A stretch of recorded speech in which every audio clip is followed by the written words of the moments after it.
घरातला मुलगा बेकार आहे त्याची जबाबदारी या महाराष्ट्राच्या सरकारची आहे, नाकर्त्या सरकारची आहे। तुम्ही लोकसभेच्या आधी कुणी लाडक्या नव्हत्या।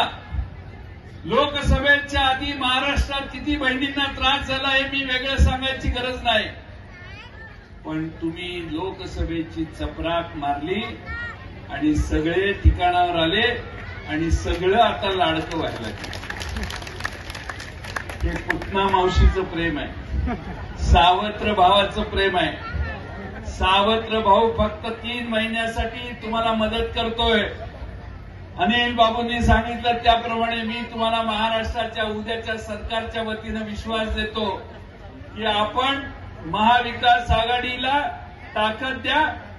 उद्याच्या राजकारणामध्ये सत्तेत आल्यानंतर आमच्या तिन्ही पक्षांची एकत्रित महाविकास आघाडी महाराष्ट्रातल्या बहिणींना यांनी जेवढं दिलं त्याच्यापेक्षा जास्त तुमच्या पदरात घालण्याचं काम आम्ही करू। आज पण अनिल बाबू असे नेते आहेत की ज्यांनी स्वाभिमान सोडला नाही, लाचारी स्वीकारली नाही, गद्दारी केली नाही। अनिल बाबू असे नेते आहेत की ज्यांना किती धमकावलं तरी शरद पवार साहेबांची पाठ राखून त्यांनी सोडली नाही।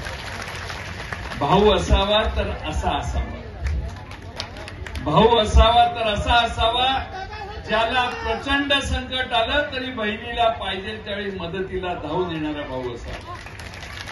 आणि म्हणून त्या अनिल बाबूंना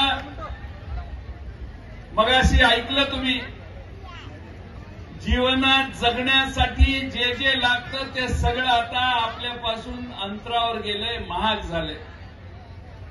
संसार चालवणं मुश्किल झालेलं आहे।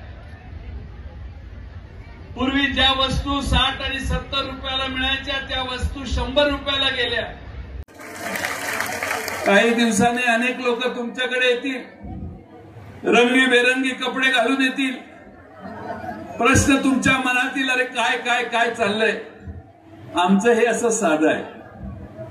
आमचा भाऊ सम्राट डोंगर दिवे साधा आहे। त्याच्या कुवतीनं त्यानं काहीतरी जुळणी केलेली आहे। त्यामुळं आपल्या सगळ्यांना माझी विनंती आहे की महाराष्ट्रातली बेकारी कमी करायची असेल, तुमच्या घरातलं दारिद्र्य कमी करायचं असेल, देश विदेशातील प्रत्येक घडामोडींचे लाईव्ह अपडेट मिळवण्यासाठी आता साम टीव्हीच्या सर्व सोशल मीडिया प्लॅटफॉर्मला लाईक, फॉलो आणि सबस्क्राईब करा। तसंच सर्व नोटिफिकेशनसाठी बेल आयकॉन प्रेस करायला विसरू नका।